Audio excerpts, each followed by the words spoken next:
All right, it seems we are live and we are online. So I'll wait a second or two to be sure that everyone is properly connected and until I get confirmation from the team that the sound and the video works fine, but I see that already I got that. So thank you so much for being here and spending part of your lunch break with me, with us, and discovering the EPSO AD6 taxation competition, which has just been launched a couple of days ago. And we're going to walk you through all the steps and information that's related to the competition, blended with a couple of ideas and tips on how to prepare for it and how to make the most out of it.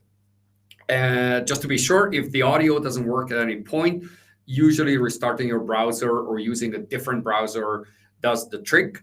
And if everything else fails, you can still download the ClickMeeting app and note that user ID or event ID, which you can enter, and then you'll be connected. But then again, this hardly ever happened. So you can just simply restart the browser and the audio and the video will work just fine. So with that, my name is András Baneth, and you might know some of my work, which relates to EU careers, many other things. One of them is the Indirect studio, where I'm currently sitting, which is a podcast and video studio if anyone is interested in hiring it for your own needs. Or also we rent it for EPSO exams. So when you have the exam date and that's known to you, then you might want to get in touch with us because we provide the equipment, the silent space, which is fully compliant with all the requirements, and you can rent that to sit the exam. Now, having said that, about EU exams, EU careers, I've been dealing with that area for quite many years, and I'll do my very best to share my responses, my insights, my tips with you. So you're more than welcome to put into the chat box any question that comes up in the next hour, and I'll do my best to follow up and to answer those. So why don't you try the chat box already and put there where you are joining us from today, where you are dialing in from, so you are familiar with the chat box and the interface, so you can ask me any questions related to the taxation competition. So let's see where you are all joining from, how geographically diverse the audience is. I'd be curious to hear. And while you're at that, a quick note that the recording will be shared with you and the slides in a slightly extracted and in a slightly shorter form is going to be sent to your account and to you so you can follow up, you can check it as you wish. I see Belgium so far. Okay, most of you are nearby. I'm not far from the Schumann roundabout, but others may be dialing in from further afield, like Greece and Spain and many other places.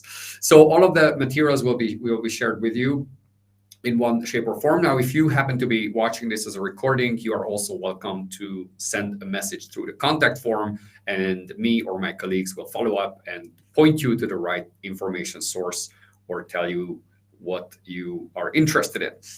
So with that, a few words about EU training without any further ado. EU training has been around for almost 15 years, and we have a robust community over the many years, and there are thousands of former clients, current clients who are actually EU officials because they passed the competition. We only contribute, but the real work needs to be done by you through practicing, through learning, through getting information about the methods. But we do our best to contribute to that through fostering communities, whether that's on LinkedIn, make sure you follow us there. And on Facebook, we often publish exclusive discounts or information on those fields or platforms. And then we have a lot of practice questions. Oh my God, 39,000. I wasn't even aware of that. Probably partly explained by the fact that we have verbal reasoning in all 24 official EU languages. So be that Maltese, Polish, Lithuanian, or Greek, you will find verbal reasoning in your language. And many questions are available in multiple languages on numerical reasoning and all the others. But we try to cover the whole spectrum, all the kind of exams that you will need to sit as part of your European Personal Selection Office competition. And then there are lots of webinars. Many of them are free, methodology and all sorts of instructional videos that can help your preparation for the competition. So with that, let's actually look at the competition in question, which is the EPSO AD 422/25, 25 referring to 2025. AD6 level competition for taxation specialists. And AD6, for those of you who are new to this particular area, that's not entry level. Usually you need to spend at least 3 years in the institutions if you were hired as an AD5. That is the entry level, not AD1, but AD5. And then you can advance to the next administrative level, which is the AD6. But this competition already is aimed at those with a certain amount of work experience, as we will see when we look at the various requirements that you need to fulfill.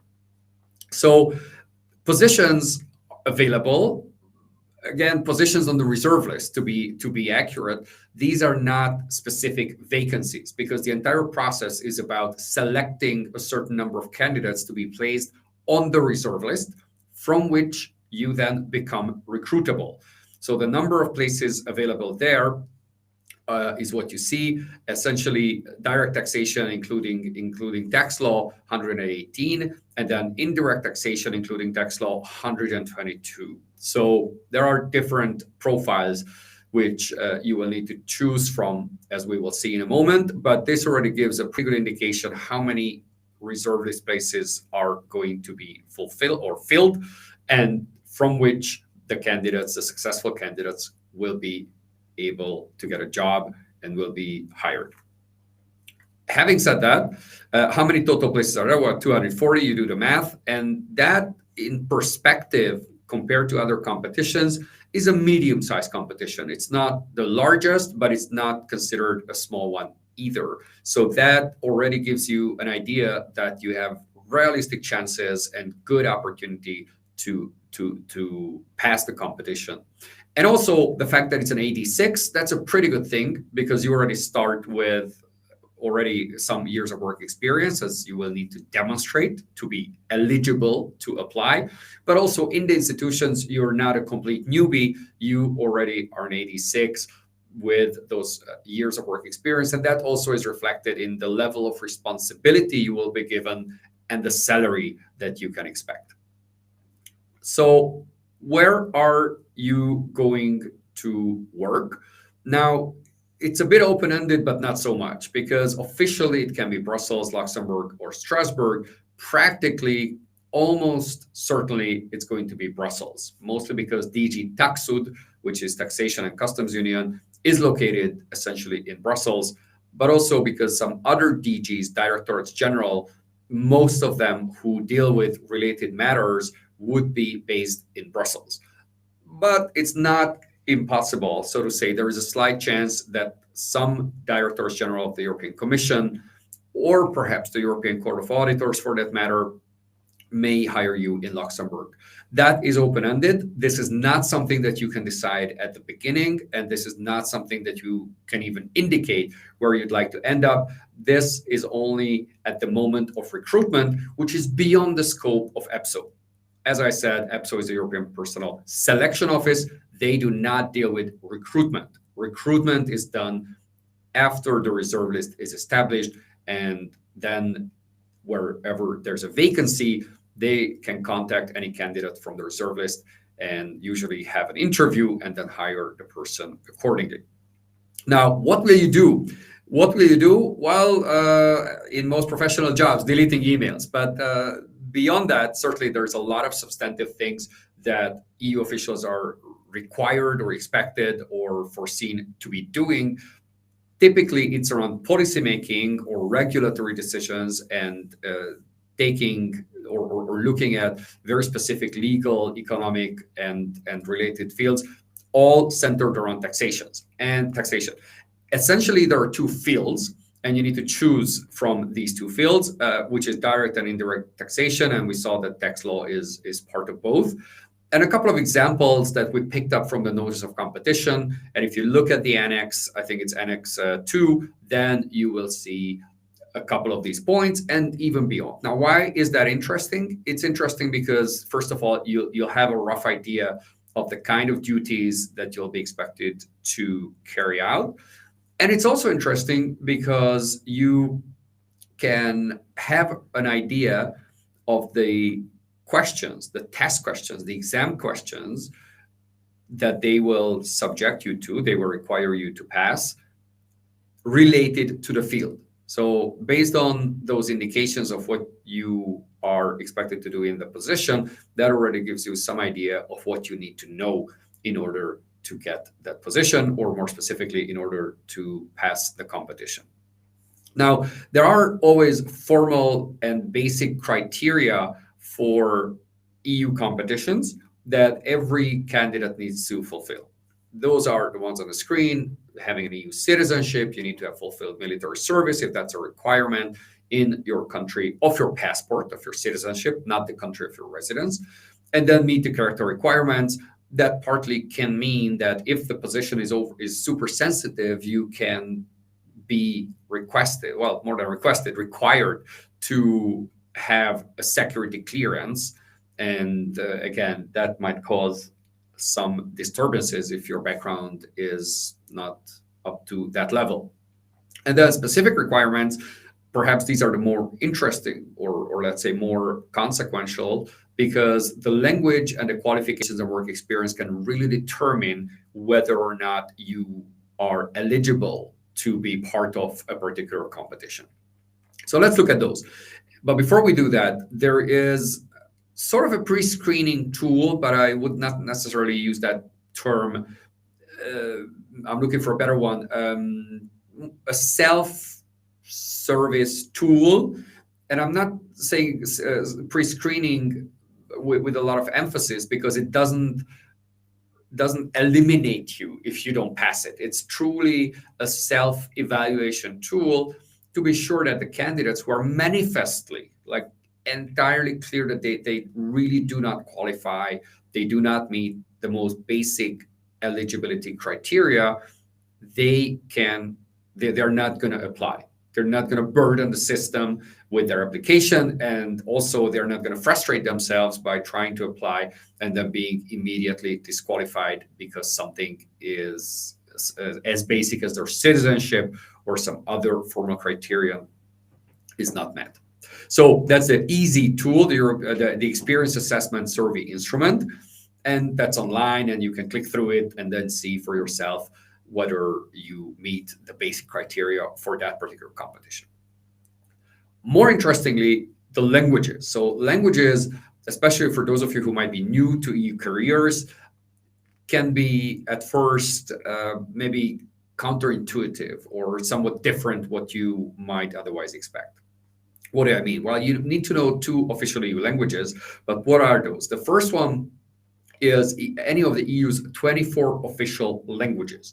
Those of you who had followed EU competitions, EPSO exams for some time would know that this used to be very different. Often it would be English, French, or German only, but due to a lot of cases with the European Court of Justice and other challenges, political and technical challenges, it was decided that the competitions will be run in all 24 languages of the EU. So you are really free to choose any. Now, where it comes in, the counterintuitive part is this is completely independent of your passport or the country of your origin. It really can be any language that you choose. Me, as a Hungarian, I could choose Czech, I could choose Portuguese, as long as I'm able to pass the competition in that particular language. And the language 2 is basically any of the remaining 23. So again, with my example, I could choose Swedish if I spoke that language at the level that would help me pass that particular competition. So it's really entirely up to you. And one consideration that you may think about is in which language are you able to express yourself in writing at greatest ease? That is the language that you might want to choose as language 2 if the written test is in that language, as we will see in a moment. So think about language 1 as a language in which you can process information quickly, you understand, even passively understand, and you're able to pass a test in that. And then language 2 is another one in which you can express yourself at greater ease. So this is entirely up to you. How comfortable are you in writing or in expressing yourself or just processing information or reading information in a given language? But that is what might play a role. If you have the luxury of speaking multiple languages, you may want to think about how and or which one to choose for which segment. The next important bit is the formal qualification. So what do you need, formally speaking, to qualify for this competition? And there are essentially three scenarios.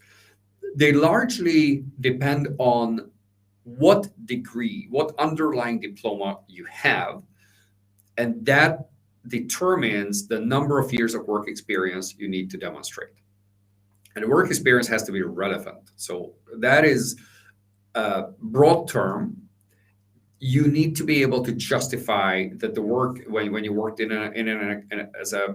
as a tax advisor, when you worked with an accounting firm, when you were freelancing and as a consultant, those kind of jobs, no matter what it was, it has to be relevant to the overall field of the competition. Now, if you have a degree, which a bachelor degree in this case, so 3 years of university diploma is sufficient, so you don't need to have a master's if you qualify under this particular scenario. So a relevant degree, and that could be in economics, in law, in fiscal matters, in business studies. But again, if it's in Greek philology, that is not going to be considered a relevant diploma. So there could be edge cases and there could be kind of gray zone situations or qualifications. So it depends largely on your individual situation.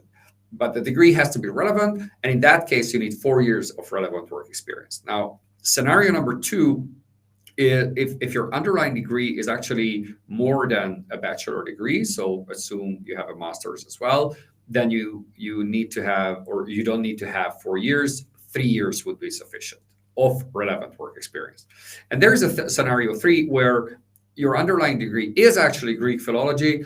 That's great. Then you need more work experience. So in that case, that's the third scenario with 3-year qualification, which is not among the listed areas, but then you need more relevant work experience, in this case, 6 years. Now, the big disclaimer and the caveat is that the official source is always the notice of competition. And if the selection board, which every competition has a selection board, if they say there's a clarification, there's an official statement coming from them to clarify one aspect or another, that is the official source of information. So kind of don't take my word for it. I'm doing my very best and the team is doing their very best to be accurate, but the official source of information is always what the selection board and EPSO communicate.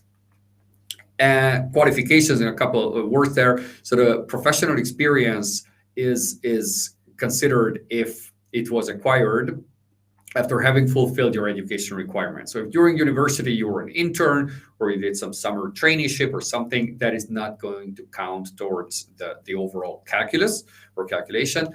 And then if it's related or one or more areas specific to the field as listed in a notice of competition. Like I said, if you went and even you were paid as a barista in a cafe, obviously that's not going to qualify as relevant work experience. But if you were actually the chief accountant or the chief fiscal advisor of a large coffee shop chain, well, certainly that looks like it's a qualified or relevant work experience. So before I get to the why this opportunity is great, I take a look at my other screen to see the incoming questions so I can answer a couple of them right away. Can you be hired by other non-tax related DGs or it's restricted to DG Taxud, so Taxation and Customs Union? The answer is you can be hired by any institution.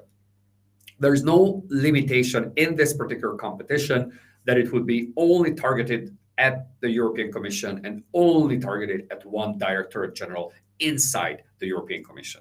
You can be hired by any institutions, legally speaking. Practically speaking, most likely certain DGs in the Commission or in the European Parliament or the Committee of the Regions or any other, they are not going to need tax specialists. So even if legally speaking that's possible, they're not going to hire you. Now, having said that, if for any reason you are on the reserve list and an institution wants to hire you, in a non-text related position, legally speaking, they can do that. But given the nature of how the exams and the reservists are organized, it's not going to happen because there's a good reason why they put that number of candidates to be placed on the reserve list, because there is a planning behind it and there's a specific indication towards EPSO and towards the selection board why they need that many indirect and direct taxation specialists. Another, when does the selection board become public? They usually publish the names a couple of weeks before the exam. Honestly, I don't know when exactly. Again, they publish it, but it's quite an irrelevant information unless there's a clear conflict of interest because you had a conflict with a person on the selection board or some other issue. Very rare instances, because the selection board typically doesn't even see your name and they don't see who the candidates are because of privacy and data protection. So that doesn't seem to be an important piece of information. One more before we move on. If I am exempted from military service in my country, does it mean that I fulfilled it or not? Yes, if you're exempted, then you are considered eligible. So perhaps you have some official document or some certification or something to that effect. And if that is the case, then you present that with your documents and you should be fine. Okay, so why is this a great opportunity? Many of you certainly are fully convinced and aware why this is a good opportunity, but a couple of points there, just for the sake of completeness, that EU officials, and we're talking about permanent officials, so it's open-ended, it's not a fixed-term temporary contract. The result of an employment as an AD6 official, that means you have an open-ended contract and a lot of benefits. One of them is getting a pretty comprehensive health insurance. You also get access to European schools if you have children, and they can study in the main language of the parents, if that's the same language. And there are some various options and rules if the languages are different. But again, there is access, free access to those schools. And then also the salaries are certainly a big motivational factor for many candidates, though I hope that's not the only motivational factor, but it certainly plays a very important role. We have a salary calculator, which is purely an indication. It's not the official calculator, or it's not from the paymaster's office of the commission, but it's based on the formula that the institutions are using. And in an AD6, you can do it freely on our website on EU training. We did a simulation based on AD6 and saying that you have to move to Brussels to take up the job, because there's a slightly different coefficient if you're already here. And then which salary step, that depends on how many years of work experience you already have. And also there's a variable whether or not you have children, or if you are married. And the monthly salary in this case is around 4,500 net in euros. Again, rough estimate. So you can try the salary calculator if you're interested and you have a different life situation than the one I outlined here. So let's move on to the competition phases. What is it that you actually need to do to succeed in the competition and be placed on the reserve list? Well, there are different steps, and we outlined 4. You can find maybe a different allocation of the different steps in other resources. But the way we look at it, essentially, it's the application process, doing a certain number of tests on a given day. And that day is the same for all candidates, which means that there is the exam day that you're going to be told about. And that's when only afterwards will the selection board do the eligibility checks based on the results. Because if you fail certain parts of the test, then they will not even check your documents and your eligibility. But everybody has to take the exam on the same day, and they're not going to do it live. So it's not that you do one part and you find out that you did not pass and you don't even get to a later stage. Everybody has to take it, and you have to take it at the same time. And by the way, the reason why I mentioned our studio and our service that we provide at, you need to use your own computer, and some candidates cannot install the software on their computer, and that often causes some difficulty because you need to use your own computer to sit the exams. And there's a certain check around the space where you are for safety and make sure that no one's cheating and a couple of safeguards. But essentially, there's no more test centers anymore. And you take the exam, you sit through the test, and then comes the eligibility, which is, again, not your concern anymore to the degree that you've already submitted all the documents. And then there's the end, the reserve list. So once you're in the reserve list, that's when the recruitment phase can begin. What does it look like? Now, there's a slight change, a novelty that you see on the screen. So EPSO just introduced the single candidate portal. So this SCP for lack of a better abbreviation. The single candidate portal, essentially, it streamlines the application process. And if you are enrolled in multiple competitions, which, by the way, I recommend you to do as long as you're eligible for different competitions, sign up for those competitions. Try to increase the likelihood of you passing one or the other. And then you can be on one or you can be on multiple reserve lists. And then you are recruitable from multiple reserve lists.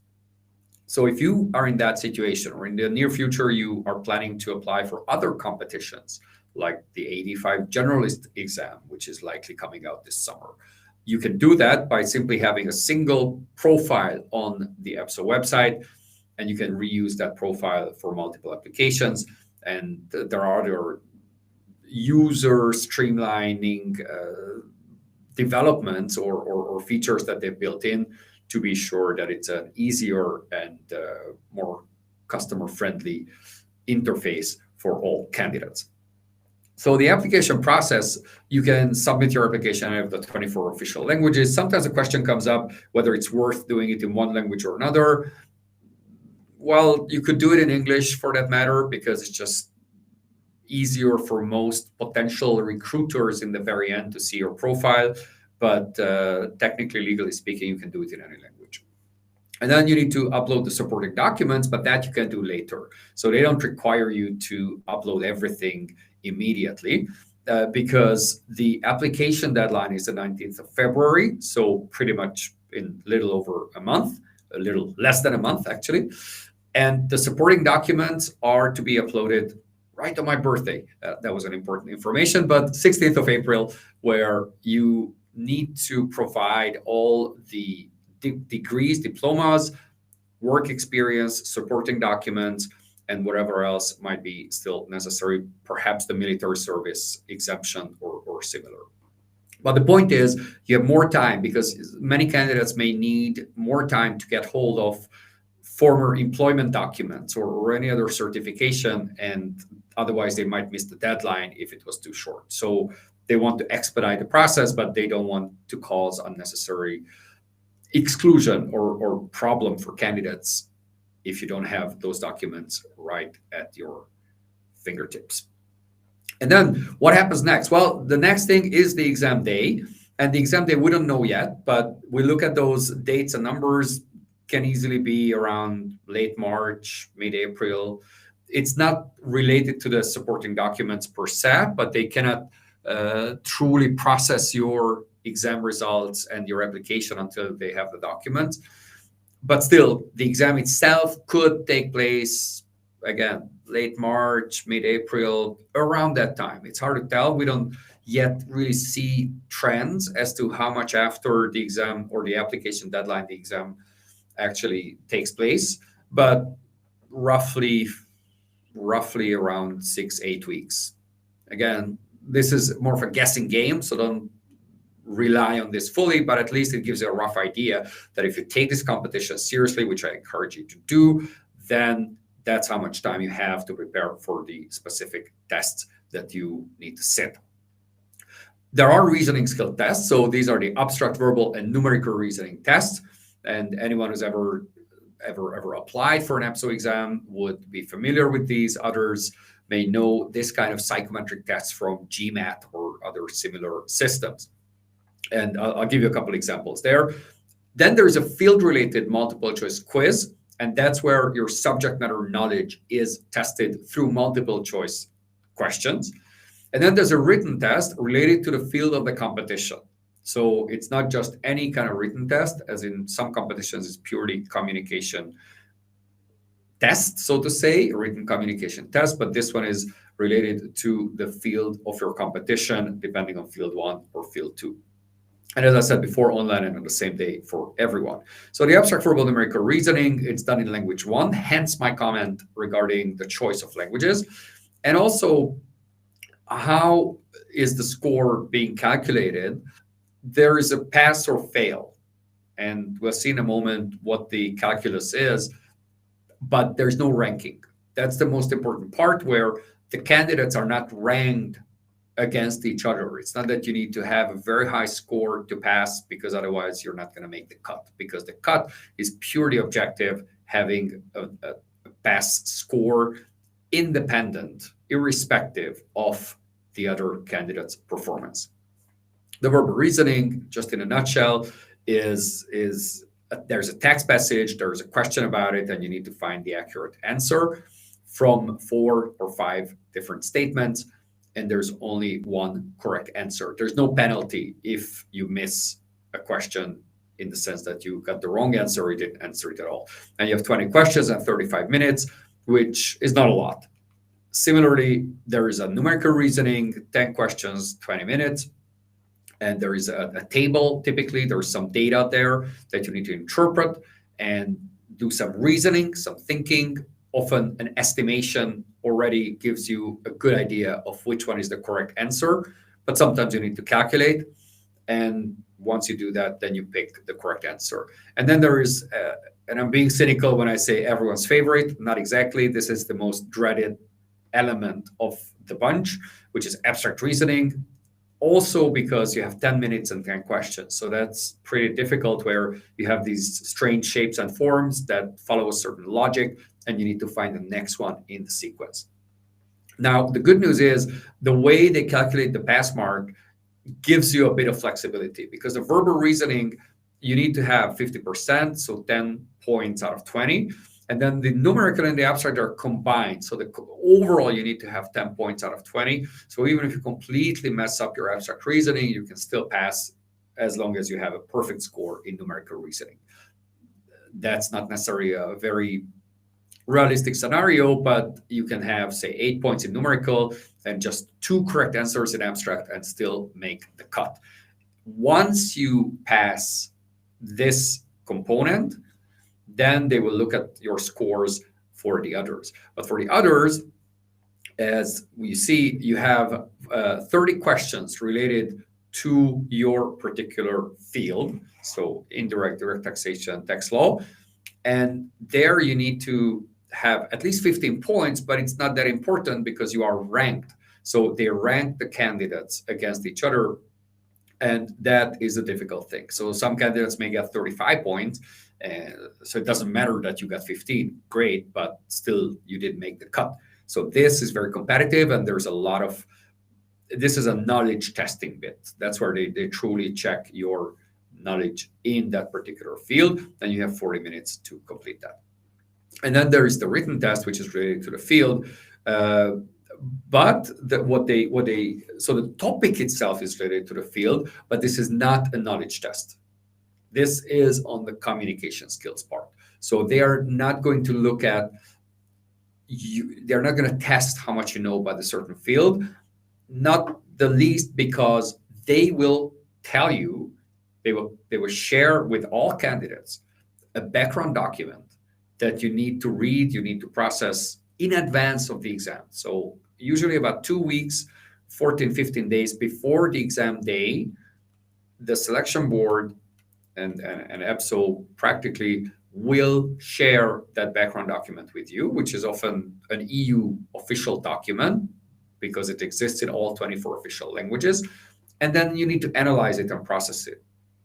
And the exam, the written test, will be centered on that background document. And the good news is, well, we offer a lot of services around that. So we process the document, we create Excel sheets to structure it and make sure that you have a good overview of what's in it. And then you can quickly use that. Well, not our materials, but you can quickly identify the relevant parts at the exam itself. So this is something we do when the document is communicated. We also offer a service where you can write a sample essay based on the background document, and our expert evaluators are going to provide you a personalized feedback. So that is something you may want to look at when the exam date is already known. So that's it, pretty much. The abstract, verbal, and numerical, the multiple choice question or quiz, if you will, on the subject matter, and a written test, which is centered around the topic of your exam, but it's not a knowledge test on it. It's a communication, it's a writing skills exercise. And you do that in a day, tiring day, but you're done. And that's when they will check your documents and the exam results. And there's a whole workflow of which parts do they check and when, and making sure that they can narrow down, they can cut down the number of applicants, candidates, that it will ultimately result in the number that they had foreseen to be placed on the reserve list.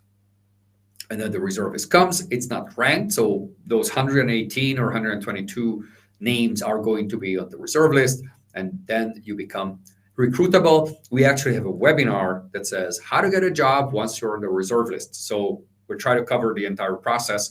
So you can look for that once you're on the reserve list. What can you do to secure a specific job, specific employment at one of the EU institutions? How to get the job? Well, a couple of points that I'm going to look at, but let me quickly look at more questions I see they are coming in. So here's one from Camille. If I have a diploma of law, and one of the topic was tax law, am I eligible in terms of diploma? Sounds like you are. So I don't think that you particularly need to prove that you had a subject in tax law, because law, it really includes very broad areas. I say that as a graduate of law. I'm not sure I would consider myself a lawyer, but at least I have a diploma in law. The bottom line is, as far as I remember, in notes of competition, having law as a degree makes you already eligible. So that is probably good news.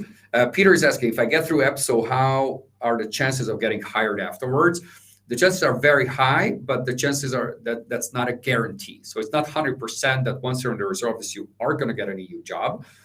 It's really setting the expectation, but there's good reason why they provided that number to find a sufficient number of candidates, or laureates as they are called at that point, to be placed on the reserve list. And you yourself can proactively do certain things, hence my hint to the webinar that we make available. And also, given how your profile, what it looks like and what you've done, what's your experience, your expertise, and a couple of other variables, any head of unit seeking a new hire for their vacancy can reach out to you and say, hey, come for an interview and be hired. So again, I can't give you really a percentage, but it's very high, but it's not 100% for that matter. Another question, the questions asked in the specific multiple choice test will be related to the knowledge needed for working in the European institutions. Well, they are often a blend of your subject matter knowledge. So whatever sectoral or in that particular domain of indirect taxation could be considered as baseline or overall knowledge in that particular field. That's kind of one cohort. And the other one is the EU aspects. And they're not going to ask you about the agricultural policy, but they can ask you about the EU's VAT directive and how that compares, or what it says, what certain provisions on some matters, or how that compares to other aspects of a competition. So that is to say, here is like the broad, the field specific knowledge as such, and then there is an extra focus on the EU aspects of it. And that's why it's not a very easy or obvious way to prepare for that particular test, because they don't give you literature. They don't give you a lot of indication as to what knowledge is expected of you. Some hints are in the notice of competition, as I said, but you are absolutely advised to look at DG Taxgood's website or the internal audit service or other kind of broadly tax-related areas. And we at EU Training are trying to be helpful and come up with suggestions and literature. And we also talk with many subject matter experts who help us create sample quizzes and tests that we make available on our site. So again, it's a kind of a joint thinking exercise, but the difficulty is always that they don't specifically, explicitly say this is what you need to know.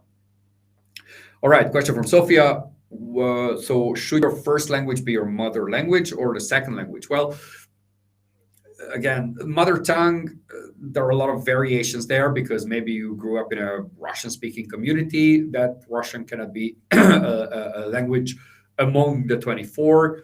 So immediately mother tongue is not a term that would be accurate in that particular situation. How to think about languages beyond what I said. So choose a language too in which you can express yourself in writing at greatest ease.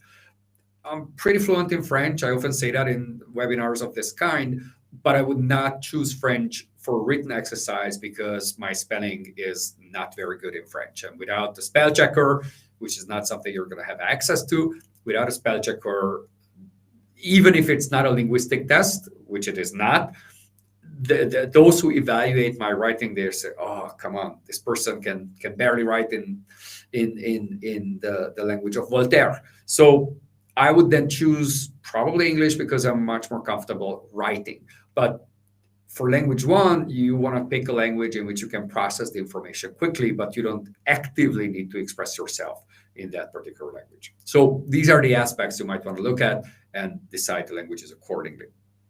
And then one more question before we move back. So how do you prove that the experience is relevant? You are a lawyer, for example. So it can come from the job description, hoping that you have access to it, or the contract. The employment contract would probably state what your position was. Now, again, going back to my silly example, if it says barista, that is not going to prove that you had anything to do with taxes. But if it says, let's say you were in the finance department and saying advisor, well, if there's even more indication that you were advising the organization on fiscal matters, well, that is going to prove. So you need to have proper documents and documentation to prove that.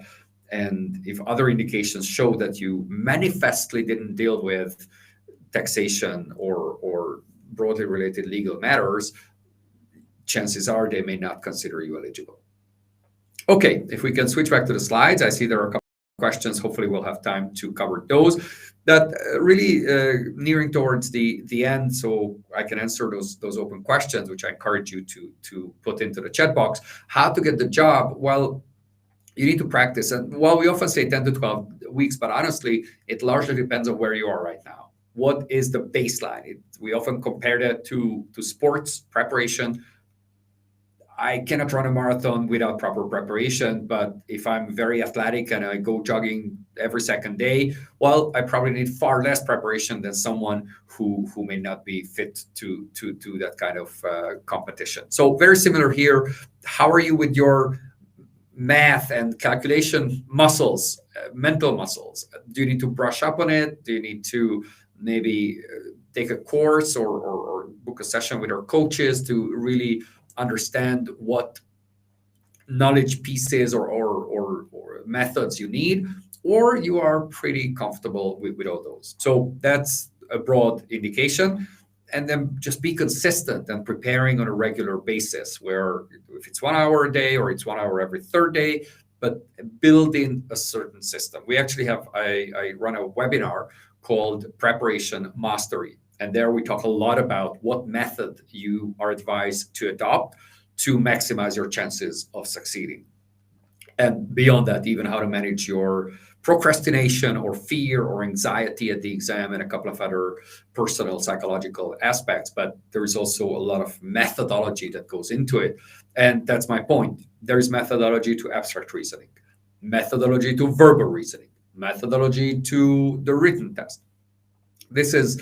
There are good practices which we have free ebooks about, and we have paid webinars about, and we have coaching about. All of that, depending on how much knowledge you have or wish to have, you can find a lot of resources on the EU training site. And really being persistent and doing simulations. So when you are sitting the exam in front of presumably your computer or our computer that we make available here, never mind. The point is that you are not surprised by what you see on the test interface and the kind of questions that you need to answer. And by the way, we have this handy tool called EU Exam Preparation Planner, which is an AI-powered little tool, completely free of charge, where you can input which exam are you preparing for, where you think your weaknesses are, how much time do you want to or you can spend on preparation, and then it's going to create you a nice outline of a preparation of how to allocate your time in the upcoming days and weeks until the exam. And then lots of free resources, as I said, Beginner's Guide to EPSO Verbal Reasoning, Abstract Numerical, and also there's a Pro Tips, that's a paid service. The other one is free, as the name suggests. Other free resources, we also do Ask Me Anything workshops, or not even workshop, it's an open conversation where you literally can ask us anything. Well, about EU careers, you can ask me about my favorite Belgian beer, but I'm not sure that will be of general interest. The point is, ask us questions, send us a message on contact form or any other channel, and we'll do our best to be helpful or point you to the right resources. And then you have the Ultimate EU Test Book. There's one for assistants, there's career development, there is the AD edition, so that's for administrators, and there's actually a new book coming out called the Ultimate EU Handbook, not the test book, but handbook.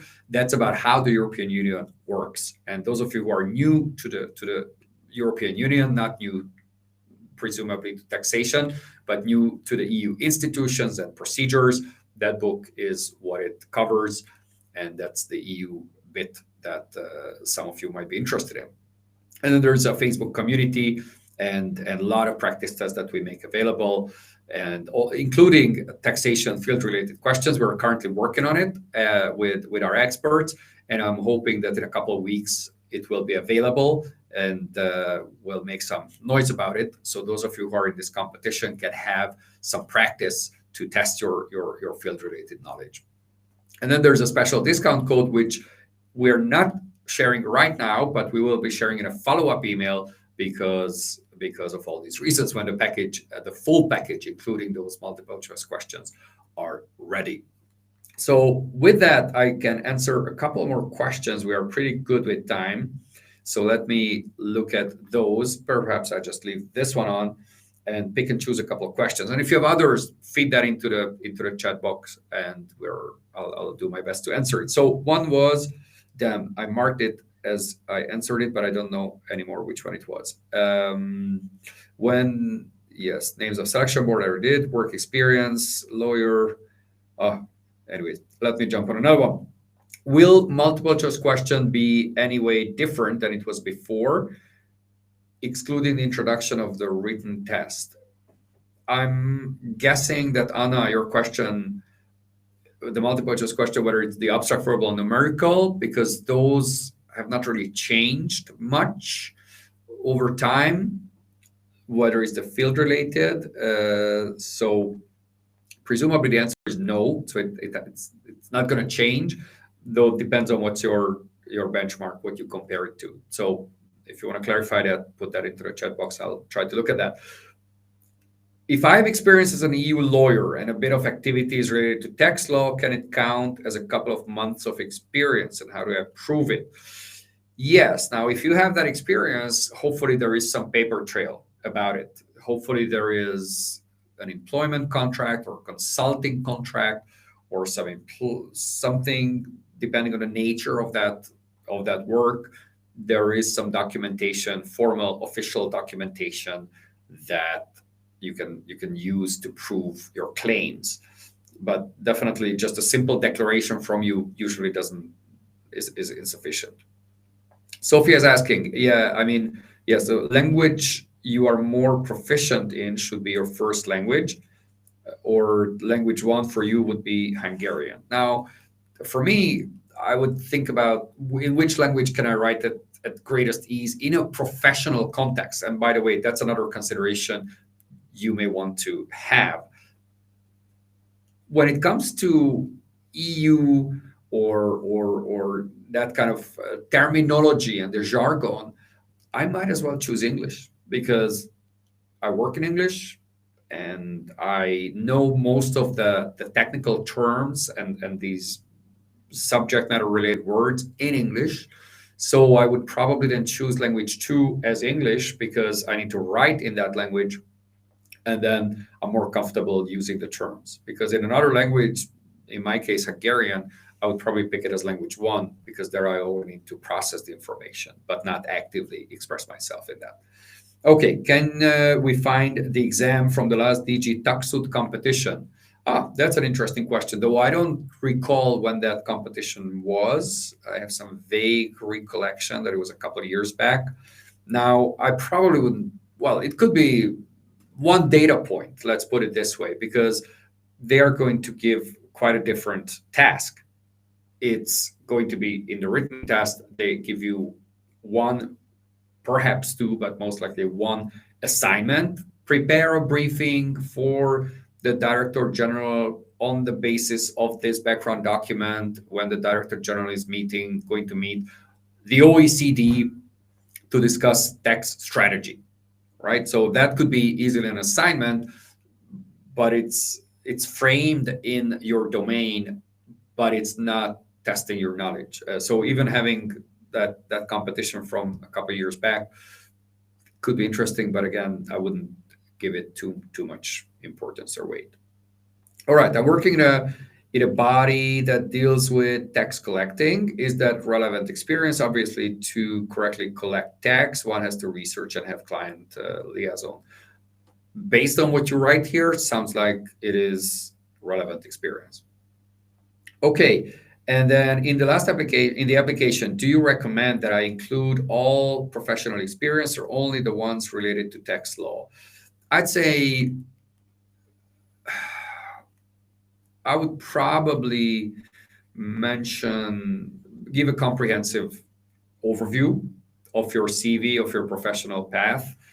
But when it comes to the calculation, whether or not you have the sufficient number of years of experience, maybe I would find some tool, visually speaking, underline or mark or something to say, okay, this is relevant to the field. So this contributes to the overall calculation. Because if you spend 3 months in a non-related area, I would probably list it for the sake of completeness. So there are no gaps in your CV, but it wouldn't necessarily count towards the overall calculation.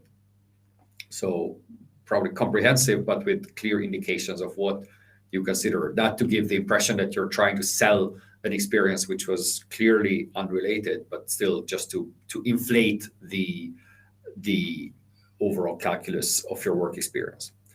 Okay, maybe one or two, and I'll ask Jofi if you could feed again any question that I may have missed or before. And again, I just keep doing the same mistake. I mark a question I'm about to answer, and then I no longer know which one it was. I think it was this one. So from Asimina, do postgraduate degrees count as professional experience if they are one of the fields above? It could. It often depends on whether teaching was part of it. So did you have to work in that area, meaning give presentations, lectures to students? Or it was purely of academic nature where you were a student and nothing else, then it may not. So it depends on the nature of that PhD, of what the arrangement of it was. And then there's one from Alessandro. I work for the Italian tax authority. I've been dealing with tax matters for 12 years, but for 8 years, my duties have been different. Can I participate in the selection? I probably don't have enough information to answer that, because if your duties were different, question is how different. Just because you're employed by the tax authority, maybe you were the IT specialist, and then it had nothing to do with, properly speaking, tax matters. But if different means that you were writing, research papers for the authority on on how to tax online platforms, then it's not technically that different. So I guess it depends on how different the nature of duties were. Okay, we're pretty good with time, and it seems I have answered all questions, but if not, then please let me know and put that into the chat box again so I can be comprehensive and I can answer all those questions for you. But as I said before, we will share the presentation, share the slides, and share the transcript in some edited format so you can have access to it. You can look up things. And if something comes up in the coming weeks or months, you're always welcome to reach out to us and ask those questions. We'll tell you what needs to be known or what you need to know about it, or if we don't have the answer, we'll be very transparent and say so, or point you to the right resource where you can find more information about it. So I think with that, thank you so much for being here. Appreciate your time and your questions and your interest, and wishing you good luck for the exam. A big thanks to Rita, big thanks to Jofi, big thanks to everyone in the team who helped make this happen. And hope to be in touch. And certainly we will be in touch as soon as we have the multiple choice domain field questions. And then you can take advantage of the 20% discount code that we mentioned. So good luck, and hope to see you in some institution as an EU official in a couple of months in Brussels or beyond. All right. Have a nice day.